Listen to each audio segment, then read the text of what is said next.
छठे प्रकरण में सेवक जी महाराज ने कहा कि हम लोग जब भजन करते हैं ना तो हमको अभिमान हो जाता है, मैं भजन करता हूं, मैं इतना नाम लेता हूं, मैं इतनी वाणी का पाठ करता हूं, मैं सेवा करता हूं, ये अभिमान है। और ये जो अभिमान है ये भक्ति मार्ग में जीव का शत्रु है। बोले जब हम भजन करें तो भजन करने के पूर्व अपनी इच्छा को, अपनी संकल्प को श्री जी से निवेदन करें। बोले प्रभु मैं आपका कुछ मंगलमय नाम लेना चाहता हूं, मैं आपका मंगलमय यश का गान करना चाहता हूं। मेरी जो अभिलाषा है इस अभिलाषा का मेरे अंदर तो सामर्थ्य नहीं है कि मैं इसे कर सकूं, लेकिन अगर मैं करूं तो इसको निभा लेना।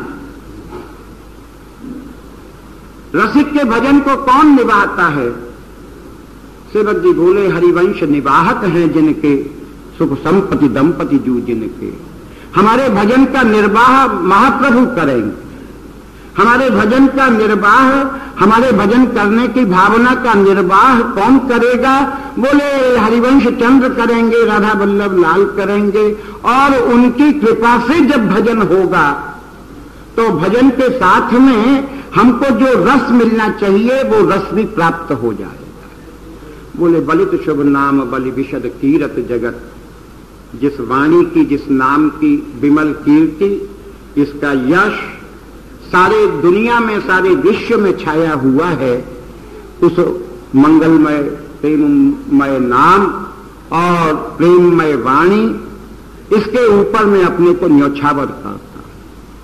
सेवक जी की एक वृत्ति है, एक स्वभाव है, जिधर मुड़ गए उधर ही मुड़ गए।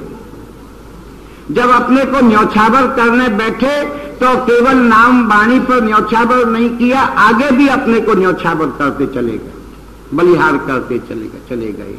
बोले बलि बलि श्री हरिवंश नाम बलि बलि बलित बलि बलि श्री हरिवंश नाम बलि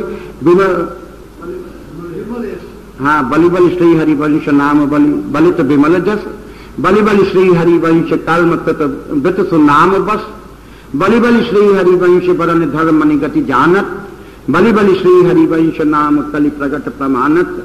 हरिवंश नाम सुप्रताप बलि बलित विशद कीरत जगत। हरिवंश विमल वाणी सुबल मृदु कमनी सुमधुर पद। बोले बलि बलि श्री हरिवंश नाम बलि बलित विमल जस। बोले ये जो जिस हरिवंश नाम का बड़ा विशद, बड़ा विस्तृत यश है, उस नाम के यश के ऊपर मैं अपने को न्यौछावर करता, बलिहार जाता।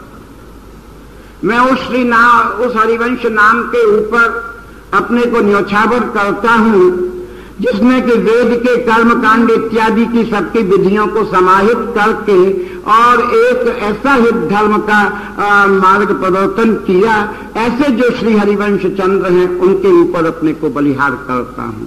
बलि बलि श्री हरिवंश नाम हरिवंश। ये जो वर्णाश्रम धर्म है इनमें लगे हुए जो ब्राह्मण वर्ग और जीव जो लगा हुआ है, बोले कि उस धर्म की गति को जानकर, उस गति को समझकर और जिन्होंने इस रस का प्रकाश किया, ऐसे श्री हरिवंश नाम की मैं बलिहार जाता हूं। उस विमल वाणी के जिसके अंदर जिसके जो पद हैं वो इतने कोमल हैं, इतने मधुर हैं, इतने सरस हैं कि जरा सा उनके संपर्क में आने पर हमारे हृदय में रस का संचार हो जाता है। उस विमल वाणी के ऊपर मैं अपने को न्यौछावर करता हूं और प्रार्थना करता हूं कि मेरे हृदय में ये जो वाणी है अपने नाम के साथ मेरे हृदय में सदा सर्वदा विद्यमान रहे। ये सेवक जी महाराज का चतुर्थ प्रकरण का एक सार तत्व है। और हमने पहले भी आपसे कहा, अगर रोज के पाठ में पूरी सेवक वाणी न हो सके, कभी कभी ऐसा होता है हम पूरी सेवक वाणी का पाठ नहीं कर सकते, तो हमारी दृष्टि में 4 प्रकरण का अगर व्यक्ति रोज पाठ कर ले तो संपूर्ण सेवक वाणी का फल और उसके अंदर भरी हुई जो संपत्ति है उसको उपलब्ध कर सकता है। पहला है ये चौथा प्रकरण, अगर आप इसको रोज पाठ करेंगे तो जो सेवक जी का जो हृदय है, ये सेवक जी का हृदय हमारे सामने खुलता चला जाएगा। 1-2 बार जिन लोगों ने ये पहली बार इसकी चर्चा सुनी उनको तो ये अटपटा लगेगा। जब ये चतुर्थ प्रकरण का पाठ हमारे दैनिक उसमें आ जाएगा और जब इसकी चर्चा होगी तो ये वाणी अपने रहस्य को, अपने स्वरूप को हमारे हृदय में अपने आप खोलती चली जाएगी। कोई अगर कहे कि इसका कुछ अर्थ, इसकी कोई चर्चा समझने के लिए कहीं चलो, वो नहीं, सेवक जी सब बता देते हैं। हमारे यहाँ वृंदावन में 50 लोग ऐसे हैं जो इस नाम वाणी से जुड़े हुए हैं और ये प्रयास भी इसीलिए है कि हमारा चित्त नाम वाणी से जुड़ जाए। ये आयोजन इसीलिए किया गया है। तो वृंदावन में बड़ी बड़ी दूर से लोग आते हैं और नाम वाणी से इतने जुड़े हुए हैं कि ऐसे रहस्य वो बता दें जो हम नहीं समझ पाते। मैं कही कहां से लाए? बोले महाराज सेवक जी ने बताया, हिज्जी महाराज ने बताया। कैसे बताया? बोले पाठ कर रहे थे, पाठ करते करते ही बता दिया, देखिए इसका रहस्य ये। दूसरा जिसकी की चर्चा अभी करेंगे, ये 5वां प्रकरण। पांचवा जो प्रकरण है सेवक वाणी का, ये बड़ा अद्भुत और अत्यंत शक्तिशाली है। इसमें इस प्रकरण में सेवक जी ने श्री हरिवंश शरणागति प्राप्त करने वाले जीव को जो वस्तु उपलब्ध होती है इसका उन्होंने संकेत किया है। बार 5 छंद हैं इसमें, सबसे छोटा प्रकरण है 5वां। इसमें 5 छंदों का जो अंतिम उपसंहार है वो शरणागति से है। इस प्रकरण का पाठ करने से हरिवंश शरणागति सहज जीव को प्राप्त हो जाती है। ये बड़ा अनूठा प्रकरण, अगर इसका ही पाठ कर लें तो महाप्रभु जी का जो करुणामय स्वरूप है वो हमारे हृदय में स्वतः प्रकट हो जाएगा। और एक बात और, बहुत से लोग जो भजन इत्यादि करते हैं वो किसी लौकिक कामनाओं को लेकर करते हैं। लौकिक कामनाओं, उस लौकिक कामनाओं की सिद्धि के लिए कभी जीवन में कष्ट आवे, कभी जीवन में ऐसा लगे कि हमारे सामने कोई विषम समस्या खड़ी हो गई है, कोई दैविक भौतिक कोई कष्ट हमारे सामने आ गया है। ये हमारे अनुभव की बात है और जो भी ऐसा हमारे सामने आता है उसको हम बड़े निर्भीकता से और बिना किसी संशय के कह देते हैं कि तुम 5वें प्रकरण का पाठ करो। और 5वें प्रकरण के पाठ में और जल्दी सिद्धि चाहनी है तो इसका जो अंतिम छंद है, सेवक समीप संतत रहे, सेवक समीप सदा रहे, श्री हरिवंश चरण शरणम, बोले कि इसका संपुट लगा के करो। तुम्हारा जितना भी कष्ट क्लेश है, अगर 40 दिन नियमित इसका अगर पाठ कर लो, दीपक जलाकर, अगरबत्ती जलाकर, इसको प्रणाम करके, तुम्हारे कष्ट का निवारण निश्चित हो जाएगा। दुनिया की ताकत, भगवान की ताकत नहीं है जो कि इसके प्रभाव को टाल दे। होना चाहिए निष्ठा, मन के लोभ से काम नहीं चलेगा। निष्ठा, मैं अब इनकी शरण, मैंने अपने आप को पूरी तरह से आपके शरण में विसर्जित कर दिया है। इस निष्ठा के साथ, इस भाव के साथ करने से निश्चित रूप से हमारे जीवन में आने वाले अमंगल दूर होंगे। तीसरा है मंगल। मंगल तो राधा वल्लभी वैष्णव को, छोटे बच्चे से लेकर और बड़े बूढ़े तक, मंगल तो हरेक रसिक को, हरेक प्रेमी को कंठ होना ही चाहिए। और मंगल चाहे प्रातः काल, मध्याह्न कभी भी 24 घंटे में एक बार मंगल का पाठ जरूर कर लेना चाहिए। सबसे अच्छा तो प्रातः काल है। प्रातः काल एक दिनचर्या की सी बात चली, महेंद्र भाई ने हमसे एक बात और भी कही है कि प्रारंभिक रूप की जो एक दिनचर्या है इसका भी कोई संकेत मिलना चाहिए। तो समय तो कम ही है, अब ये परसों समापन है, तो इसी के अंतर्गत थोड़ी जो इसके अतिरिक्त जो सूत्र हैं उपासना के, उनको भी समझ लेना लाभदायक होगा। तो इसमें प्रातः काल हम उठें, हमारी दिनचर्या का अंग क्या हो, हमारे भजन का प्रारंभ कहां से हो, उसका बहुत बोले महाराज लंबा चौड़ा समय तो है नहीं, एक 15-20 मिनट में सारी प्रक्रिया पूरी हो जाए भजन की, ऐसी कोई विधि हो सकती है। हमने बड़ी सुगम है, कोई कष्ट नहीं पड़ेगा। हमारा जो भजन है इसका प्रारंभ होना चाहिए श्री यमुना जी से, उनके स्मरण। यमुना जी की कृपा होने से ही हमारी शारीरिक और मानसिक आत्मिक शुद्धि स्वतः हो जाएगी। वृंदावन में बहुत से लोग जाते हैं, भावुक लोग, और श्री यमुना जी में जब स्नान करने जाते हैं और जब वहां से लौटते हैं तो किसी पात्र में श्री यमुना जी का जल ले आते हैं।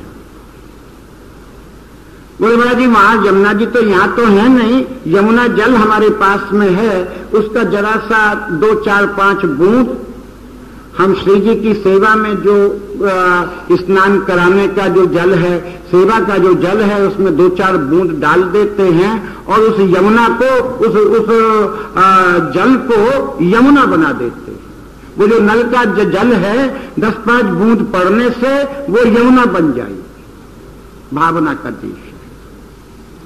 तो सर्वप्रथम हमको जो स्मरण करना पड़ेगा वो किसका स्मरण करना पड़ेगा? बोले श्री यमुना जी का। बोले यमुना जी का स्मरण करें तो कैसे करें? बोले ज्यादा लंबी चौड़ी बात नहीं है, केवल 4 लाइन। उन 4 लाइनों में बोले कि या तो यमुना अष्टक का पाठ करो, लेकिन संस्कृत में होने के कारण किसी को अड़चन लगे या 9 श्लोकों का पाठ करने में लगे कि समय ज्यादा निकल जाएगा, तो संक्षिप्त करना हो तो क्या करें? बोले सेवक जी महाराज ने यमुना जी की स्तुति 7वें प्रकरण में की है। सेवक जी बोले जयति यमुना विमल बरबारी शीतल तरल तरंगिनी रत्नबद्ध विवितट विराजत प्रफुल्लित विविध सरोज गण चक्रवादि कल हंस राजत कूल विशद बन द्रुम सघन लता भवन अति रम्य नित्य तेलि हरिवंश हित ब्रह्मादिकनि अगम्य। इससे ज्यादा सुगम, इससे ज्यादा सरल और इससे ज्यादा संक्षिप्त श्री यमुना जी का संपूर्ण चिंतन कोई दूसरा हो ही नहीं सकता।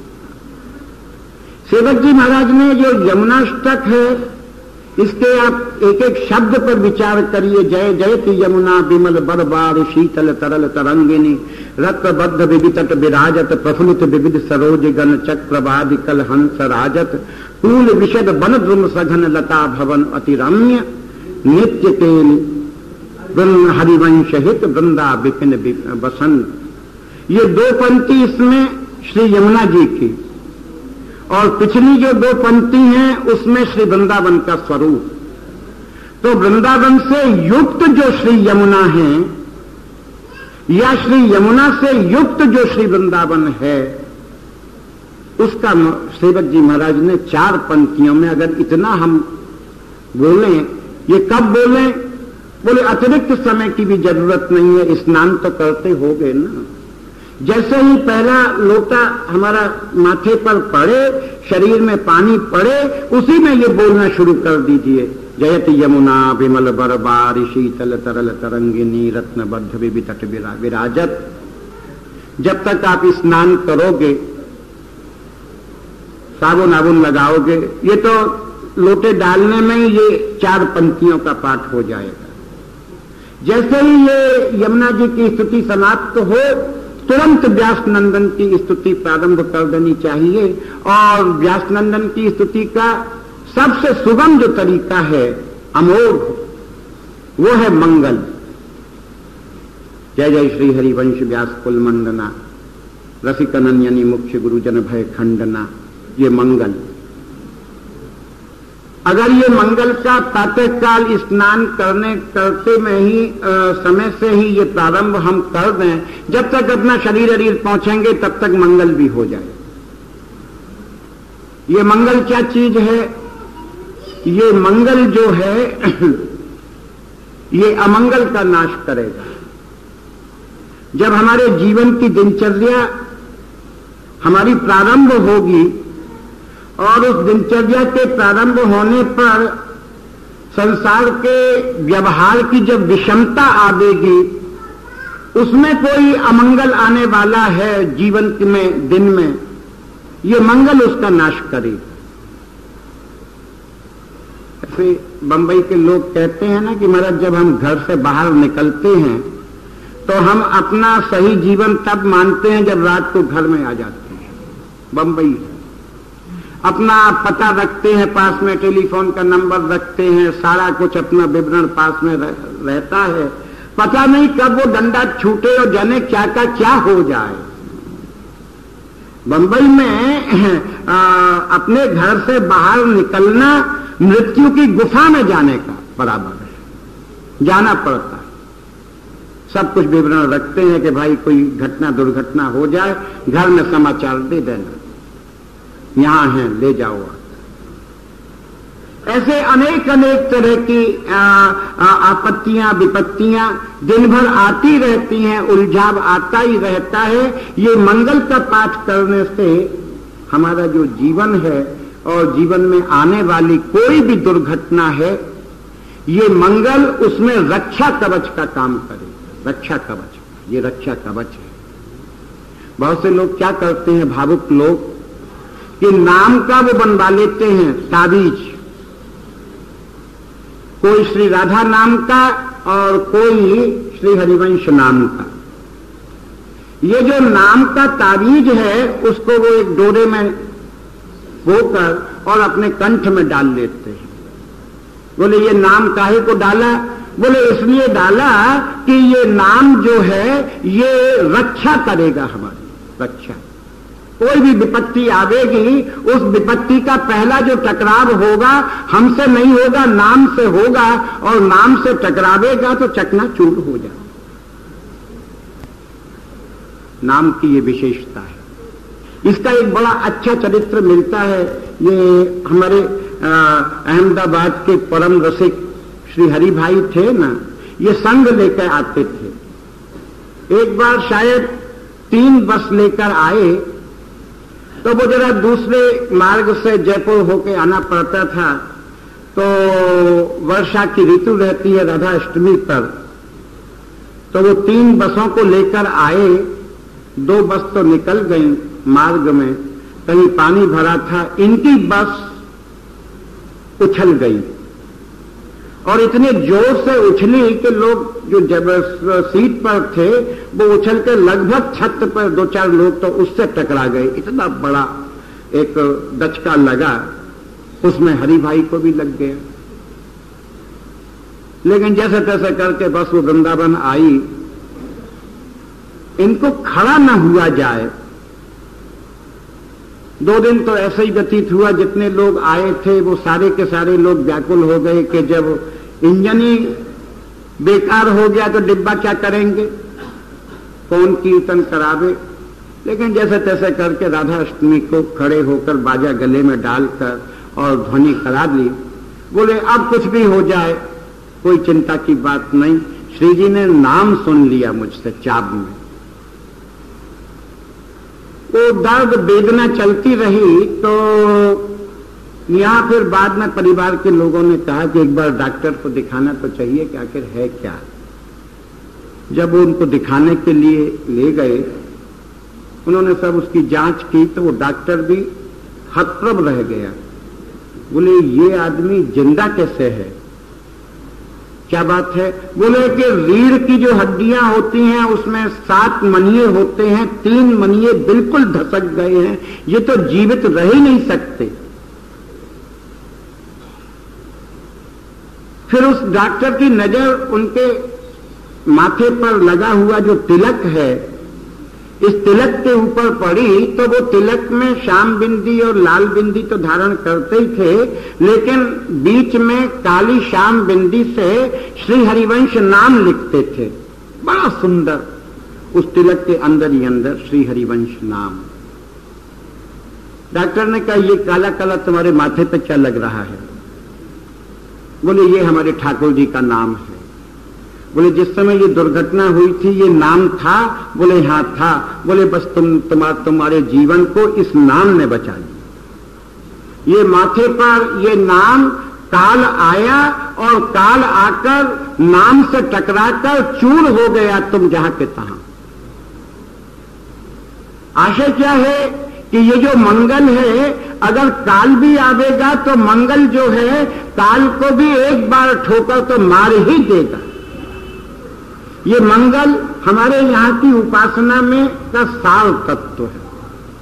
देखिए, हम लोग गृहस्थ आश्रमी हैं, किसी के यहां पर बालक का, नए बालक का जन्म होता है, पहला काम क्या करें? बोले, बालक को मंगल सुनाओ। बोले, नया बालक आया है, बोले इसको मंगल सुनाकर और एक ऐसा आशीर्वाद का कवच इसके सामने खड़ा कर दो कि इसके जीवन में कभी भी भविष्य में अमंगल ना हो। हमारे यहां यही होता है। ये मंगल जो है ये जन्म में भी बोला जाता है, ये मृत्यु में भी बोला जाता है, ये विवाह में भी बोला जाता है। हमारे यहाँ जब भी विवाह होगा समाज बैठा कर बोले, भैया विवाह होगा, अभी बारात जाएगी और एक मंगल कर लो। बोले, विवाह से मंगल का क्या संबंध है? बोले कि अनेक तरह की आपत्तियां विपत्तियां विवाह में आती हैं, अनेक तरह के अमंगल आते हैं। लड़का जो है घोड़े के ऊपर बैठेगा, कहीं घोड़ा उचक गया, गिर गया, सारा अमंगल हो जाएगा।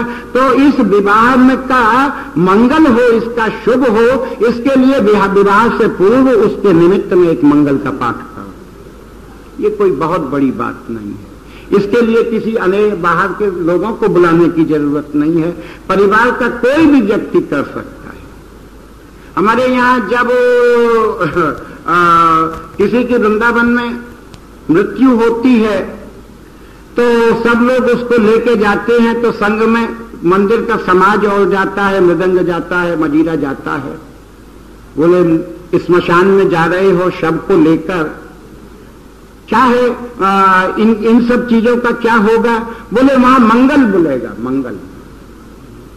जब चिता में जीव को समर्पित कर दिया जाता है, चिता की लपटें उठती हैं, रसिक जन बैठकर मंगल का गान करते हैं और एक महाप्रभु जी का पद बोलते हैं।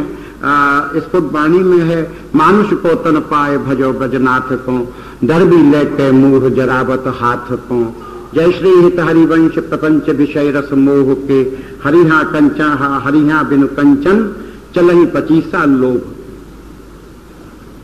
ये हमारे राधा वल्लभियों का, क्योंकि नाम तो बोलते ही हैं, अन्य सब नाम के बोलने में मृत्यु के समय में और हमारे नाम के बोलने में भी एक अंतर है। और सब लोग राम नाम सत्य है ये बोलते हैं। हमारा जो रसिक है उसे वो जो बोलता है वो क्या बोलता है? राधा वल्लभ श्री हरिवंश श्री वृंदावन श्री वंचन, ये कीर्तन करते हुए और उसको आखिर में तो ये एक प्रारंभिक अवस्था की बात है कि एक मंगल और एक यमुना अष्टक, मंगल के करने से सारा अमंगल दूर होता है। कभी कभी ऐसा होता है कि कोई दैविक आदि भौतिक लोग कहते हैं कि इसके ऊपर की हवा आ गई, इसके ऊपर कोई बाधा पड़ गई, तो उस बाधा को निवारण कोई पड़ जाए, क्योंकि ऐसी ये असात्विक शक्तियां हैं तो सही, और ये हमारे सामने आती भी हैं, हमको भयभीत करती हैं, हमको त्रास देती हैं। तो इससे अगर बचाव करना है तो उसके बचाव के लिए सेवक वाणी जी का 10वां प्रकरण, 10वां 10वें प्रकरण के पाठ करने से जितनी भी ये ऊपरी और नीचे और ऊपर की और भीतर की और बाहर की जितनी भी अलाय बलाय है वो कभी भी हमारे जीवन में प्रवेश नहीं कर सकते। कारण इसका जो ध्रुव वाक्य है, इसका जो प्रथम वाक्य है, वही अपने आप में इतना बड़ा अकाट्य तत्व है कि राधा वल्लभ भजत भज भली भली सब हो। सेवक जी ने शर्त दे दी है। शर्त क्या है? बोले कि अगर कोई अपना स्थायी कल्याण चाहता है, कोई अपना स्थायी मंगल चाहता है, कोई अपना स्थायी भला चाहता है, स्थायी सुख चाहता है, तो वो एक ही काम करे कि राधा वल्लभ भजत भज भली भली सब हो। श्री राधा वल्लभ लाल का भजन करो। राधा वल्लभ लाल के भजन करने से सब कुछ भला ही भला होगा। इसकी 10वें प्रकरण में 9 कुंडलियों में सेवक जी ने राधा वल्लभ के भजन, राधा वल्लभ का भजन नहीं, राधा वल्लभ भजत भज, उसका भजन करो जो कि राधा वल्लभ को भज रहा है, जो राधा वल्लभ को ही भजता है, राधा वल्लभ को छोड़कर किसी दूसरे को नहीं भजता, उसका भजन करो। बोले वो कौन है जो राधा वल्लभ को छोड़कर किसी अन्य को नहीं भजता? बोले वो है केवल श्री हरिवंश, जिसकी ये प्रतिज्ञा है, जिसकी ये टेक है कि रसना कटो जो अनुरटो ने रखी अन फुटो नैन, श्रवण फुटो जो अनुसुनो श्री राधा यश बहन, जिसकी ये प्रतिज्ञा है कि अगर राधा नाम के अतिरिक्त कोई दूसरा नाम मुख से निकले, रसना कट के निकल जाए। हमारी रसना 33 करोड़ नाम लेने का अभ्यासी पड़ गई है, जहां जाते हैं वहीं कूदने लगते हैं। बोले क्या बोल रहे हो? बोले कि यहां ये कीर्तन हो रहा था, ये बोलने लगे।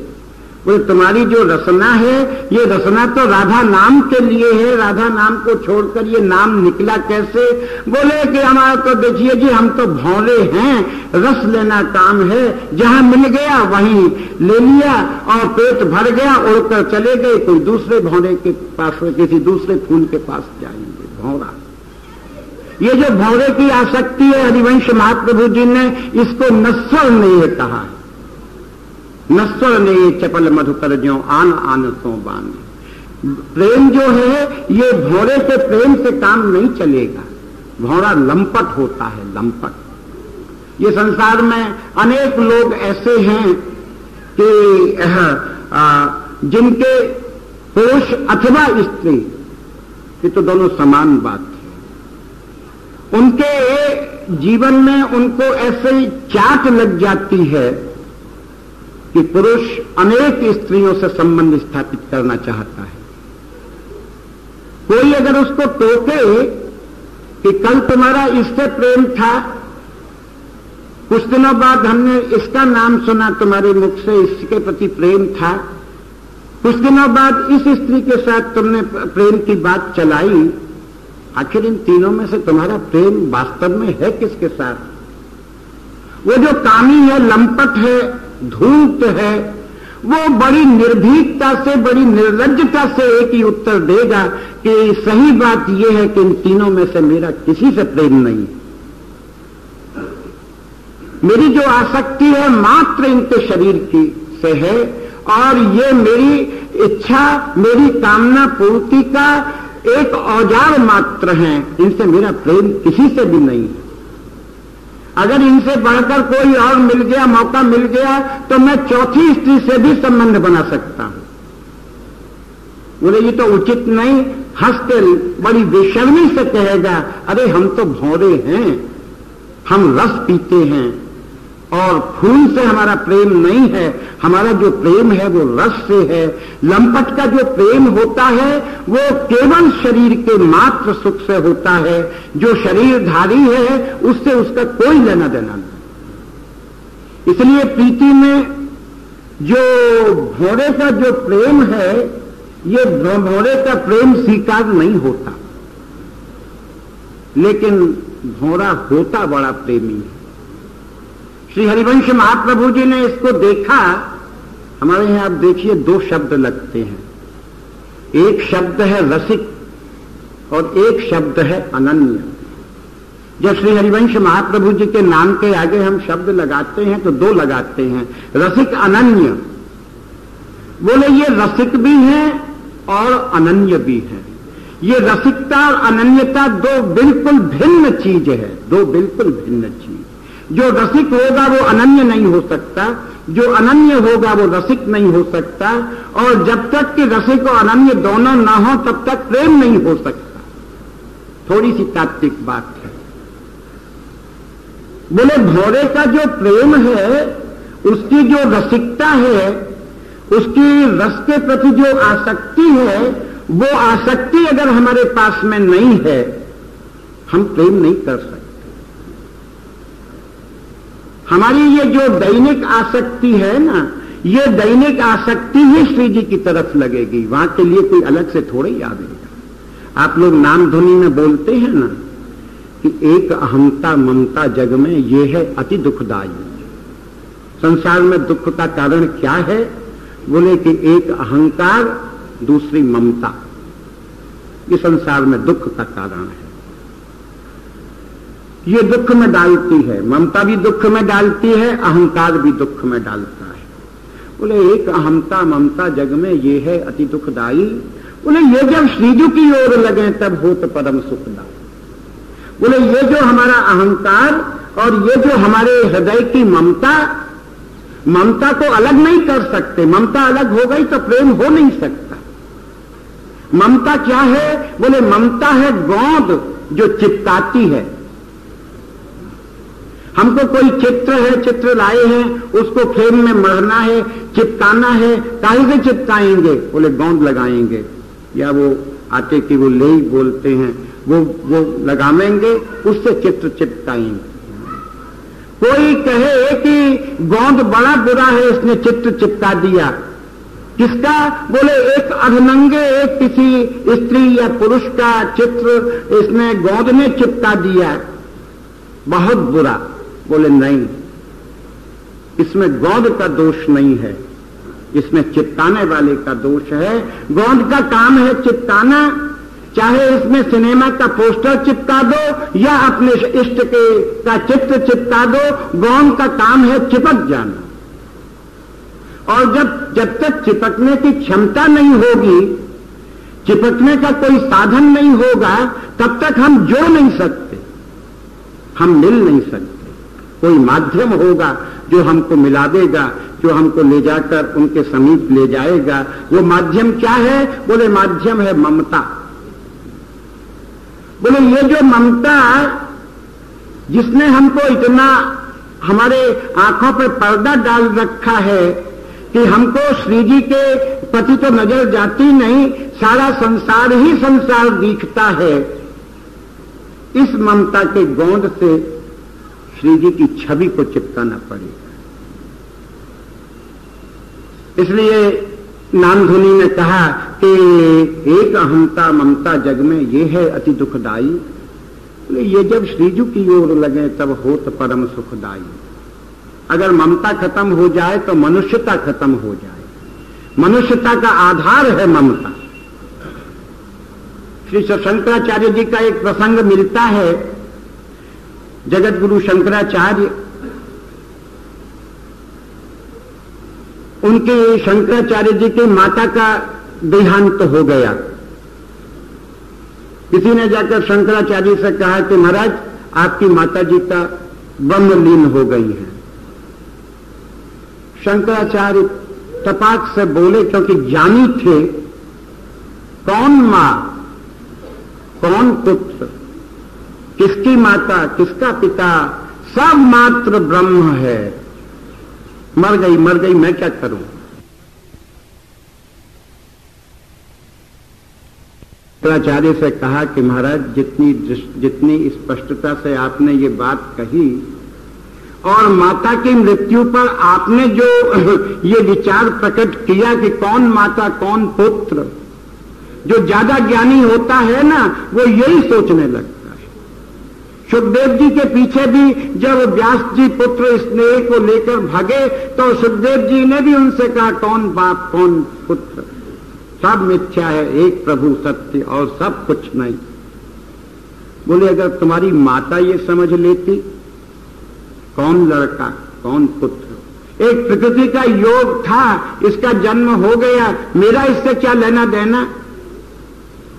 माता खुद गीले में सोकर तुमको सूखे में न सुलाती, भूख लगने पर तुमको दूध न पिलाती, तुमको स्नान न कराती, तुमको लावारिस छोड़ देती, आज शंकराचार्य नहीं बन सकते। माता की ममता का ये ऋण दिया। और जो वो उसका कारण, बोले ज्ञानी होने के कारण शंकराचार्य के हृदय में से ममता मिट गई। हमारे यहां ममता को मिटाया नहीं है, ममता तो बहुत बढ़ाने की बात है। कुछ लोग कहते हैं ना कि हमको कोई व्यसन नहीं है। बहुत लोगों को व्यसन होता है, व्यसन शौक। कोई सिगरेट पीता है, कोई शराब पीता है, कोई तम्बाकू खाता है, कोई कुछ खाता है, जिसकी जिसमें रुचि लग जाए। सब लोग कहते हैं इस व्यसन को छोड़ दो, ये अच्छा नहीं। निर्व्यसन जीवन होना चाहिए। हमारे यहां स्वामी श्री हरिदास जी महाराज की परंपरा में एक बड़े उच्च कोटि के रसिक शिरोमणि हुए श्री बिहारीन दास जी। बिहारीन दास जी और सेवक जी महाराज के स्वरूप में इतनी साम्यता है कि इनका भी जन्म सेवक जी महाराज का भी हरियाली तीज के दिन हुआ, श्रावण सुदी तीज को, और बिहारीन दास जी का भी इसी में हुआ। दोनों की उपासना की समानता ये कि सेवक जी ने वंश लगाए बिना हरि का नाम नहीं लिया, बिहारीन दास जी ने दास लगाए बिना हरि का नाम नहीं लिया। उन्होंने एक बड़ी मार्मिक बात कही। किसी ने पूछा, महाराज अब आप विरक्त हो गए, आपके अंदर वैराग्य आ गया, श्री वृंदावन में गुदरी लेकर, टोपी पहनकर, करुआ लेकर आप विराजते हो, अब आपके अंदर कोई व्यसन तो नहीं है। हमारे ख्याल से व्यसन अब आपके मिट गए होंगे, व्यसन आपने छोड़ दिए होंगे। बोले क्या बात करता है, और जिस दिन हमारा व्यसन छूट जाएगा उस दिन हमारा शरीर छूट जाएगा। मुझे बड़ा गहरा व्यसन है। व्यसन एक प्रकार की तलब होती है, तलब। प्रातः काल जो 4-7 बजे चाय पिए, उसको अगर 7:15 बज जाए तो माथे में दर्द होने लगता है। क्या बात है? बोले अभ्यास है, व्यसन है। जीवन में कभी ऐसा क्षण पड़ जाता है, चाय नहीं मिलती, हमारी शौक की कोई चीज नहीं मिलती, तो हम बीमार पड़ जाते हैं। समय पर जो तलब उठती है वो तलब पूरी होनी ही चाहिए। बोले कि मेरा बड़ा भारी व्यसन है मुझको, और व्यसन ही मेरा जीवन है। क्या व्यसन है? तम्बाकू खाते हो, कोई अन्य कोई नशा। अरे बोले जो नशा मैं करता हूं उस नशे के आगे जगत का नशा क्या है? जगत का जो नशा है, जगत के जो नशे हैं, चाहे वो कोई भी हो, शराब हो, भांग हो, अफीम हो, गांजा हो, सुल्फा हो, और भी कोई हो सकते हैं। बोले इन नशों की तो बात ये है कि ये चढ़ते हैं और उतर भी जाते हैं। जब चढ़ता है आदमी कहता है जरा नशा ज्यादा चढ़ गया, या तू चुप हो जा, बैठे बोल मत। और जब उतर जाता है, बोले क्या करें, हमारा सब नशा ही उतर गया, आप क्या करोगे? बोले दोबारा चढ़ाएंगे। तो जगत का के जो नशे हैं इनको चढ़ाना पड़ता है, इनको उतारना पड़ता है। और बोले मेरा जो व्यसन है, मेरा जो नशा है, वो तो ऐसा है कि एक बार ऐसा चढ़ा है कि ये तो कभी उतरेगा ही नहीं, इसका उतार है ही नहीं। बहुत बात को घुमाया है, स्पष्ट बोलो क्या चीज है, क्या व्यसन है। उन्होंने बड़ी मार्मिक बात कही कि मेरे विषय व्यसन बरबाम है। मुझको जो व्यसन है, मुझको जो शौक है, वो बाम माने श्री प्रिया जी। बोले मुझको जो नशा चढ़ा हुआ है वो श्री प्रिया जी के रूप की एक ऐसी खुमारी चढ़ी हुई है कि हमेशा उसी में इतना उस खुमारी में डूबा रहता हूं कि दुनिया दिखाई नहीं पड़ती। इनके नशे की बात बताएं।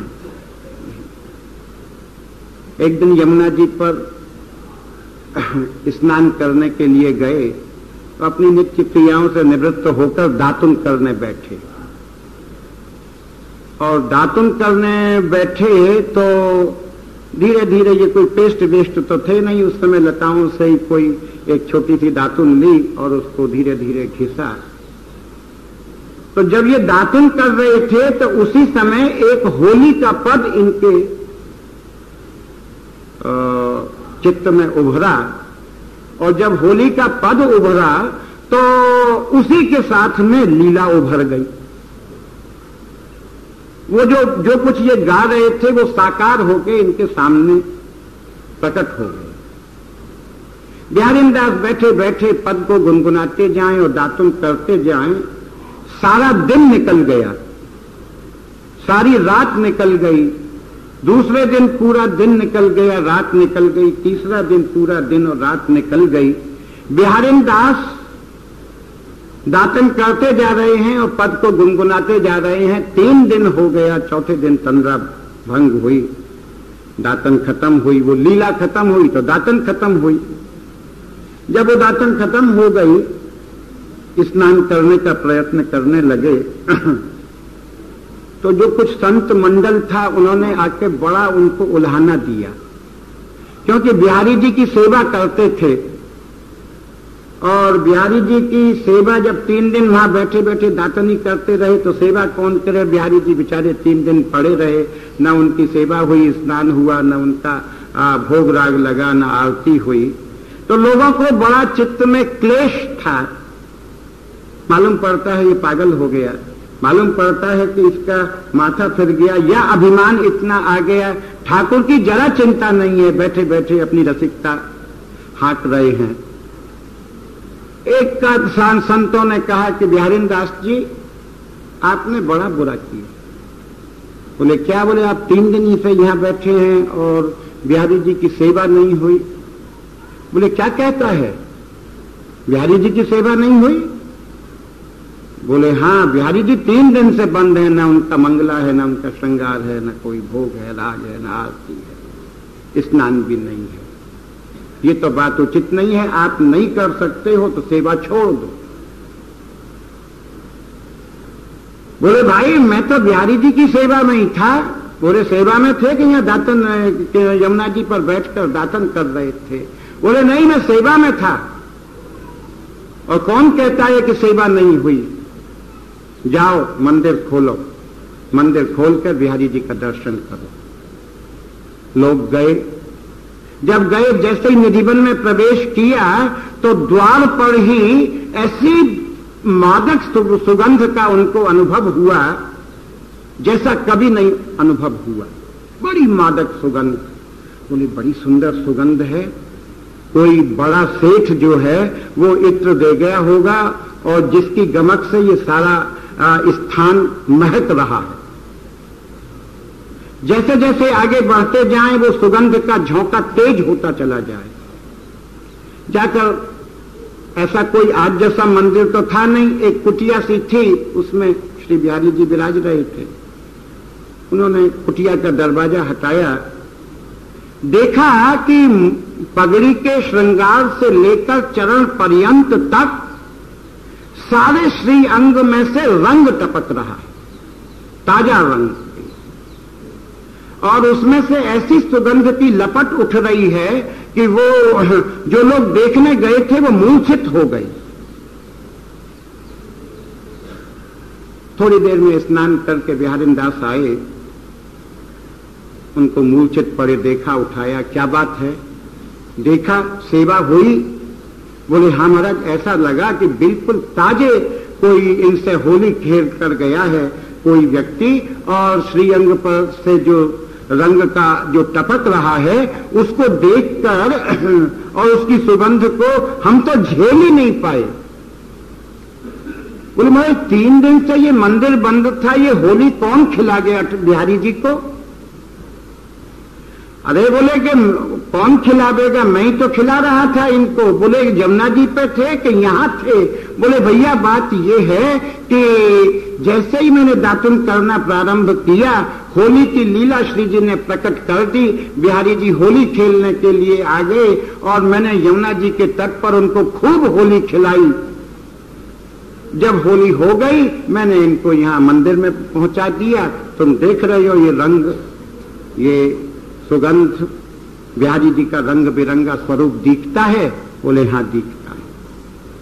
बोले अब ऐसा है कि आज से ये बिहारी जी हमने तुम्हारे सुपुर्द किए। बोले क्यों? बोले बिहारी दास एक है, चाहे मंदिर में रहे या यमुना जी पे रहे, एक शरीर से 2 जगह में नहीं रह सकते। अब हमको अल्लाह भजन करना है, जहां हमारी मर्जी आवेगी वहीं आसन को गाड़ देंगे, वहीं बैठे रहेंगे। 10 दिन निकल जाओ, 20 दिन निकल